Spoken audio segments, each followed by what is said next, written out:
அனைவருக்கும் வணக்கம். பாரத பிரதமர் நரேந்திர மோடி அவர்களோட கையில் விலங்கு மாற்ற மாதிரி அமெரிக்க அதிபர் ட்ரம்ப் பக்கத்தில் உட்காந்த மாதிரி ஒரு கார்ட்டூன் வெளியாயிருச்சு ஒரு பத்திரிகையில். அந்த பத்திரிகை நிறுவனத்தோட இணையதளத்தை முடக்கினாங்க. உடனே அந்த பத்திரிகை நிறுவனம் சொல்லுது, கருத்து சுதந்திரத்தை முடக்கிறாங்களா அப்படின்னு. நான் அந்த பத்திரிகை நிறுவனத்துக்கு சில கேள்விகள் கேட்குறேன். அண்ணா பல்கலைக்கழக மாணவியை வந்துட்டு பாலியல் துன்பத்துக்கு ஆளாக்கி யாரோ ஒரு சாருக்கு விருந்தாக்க பார்த்தாங்களே, அப்போ உங்களுடைய கருத்து சுதந்திரம் எங்கே போச்சு? யாரும் தடுத்தா? ஒரு கிருஷ்ணகிரி மாவட்டத்தில் ஒரு பள்ளி மாணவியோட கருப்பை சூறையாடிக்கிறாங்க 3 அரசு பள்ளி ஆசிரியர்கள். அப்போ உங்களுடைய கருத்து சுதந்திரம் எங்கே போச்சு? அப்போ உங்க காட்டு வரைய தெரியலையா? அதுக்கப்புறம் ஒரு பெண் ஏடிஜிபி ஆஃபீஸில் பெட்ரோல் கொண்டு வீசி என்னை கொல்ல பார்த்தாங்களேன்னு அறிக்கை விட்டாங்களே, அப்போ உங்களுடைய கருத்து சுதந்திரம் எங்கே போச்சு? அப்போ உங்களுடைய கருத்து சுதந்திரத்தை யார் தடுத்தா? உலக நாடுல உள்ள அனைத்து தீவிரவாதமும் இந்தியாவுக்கு எதிராக செயல்படுற யாராலும் சரி, அங்கே தேடி போய் அவங்கள விலக்கிட்டு மாட்டி அவங்கள அங்கே அழிச்சிக்கிட்டு இருக்குது இந்தியோட அரசு.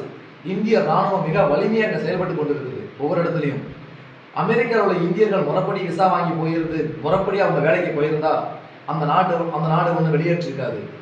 அவங்களுடைய யாருக்குனாலும் சரி சொந்த நாட்டு பாதுகாப்பு, சொந்த நாடோட பற்று இருக்கதான் செய்யும்.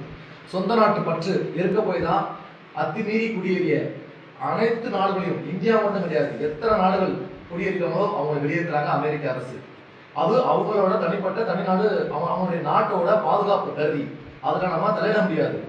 வாங்க, எத்தனை பேரை வெளியேற்றணும் ஏத்துங்க, ஆனால் முறையாக யார் அங்க போய் சேரலையோ, அதுக்கு ஏஜெண்டா யார் செயல்பட்டாங்களோ அவங்க கண்டிக்கப்படும் அப்படின்னு பிரதமர் மோடி சொல்லியிருக்காரு. பாரத பிரதமர் மோடி உலகத்துக்கும் சுற்றுப்பயணம் மேற்கொண்டு இந்தியா வல்லரசு நாடாகிறதுக்கு எவ்வளவு முயற்சி கொண்டிருக்கும் பொழுது, உங்களை மாதிரி பத்திரிகை சுதந்திரம் சொல்லிட்டு நம்ம நாட்டை, சொந்த நாட்டை பிறந்துட்டு தாய் நாட்டை கேவலப்படுத்துற பத்திரிகைகளை முடக்கிறதுல தப்பே கிடையாது. கருத்து சுதந்திரம்னா மொத்த எல்லா ஆட்சியும் கருத்து சுதந்திரத்துல நீங்க பங்கேற்கணும்.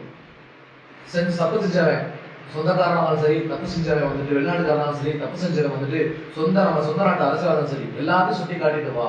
ஆனா ஒருதலைபட்சமா செயல்பட்டா அது கருத்து சுதந்திரம் கிடையாது. அது வந்துட்டு கூலிக்கு மாறிக்கிற அர்த்தம். தயவு செய்து கருத்து சுதந்திரம் வேற, கூலிக்கு மாறிக்கிறது வேற. ரெண்டையும் ஒன்றுபடுத்தி பேசி கொச்சப்படுத்தாதீங்க. விகடன முடக்கத்துல தப்பே கிடையாது.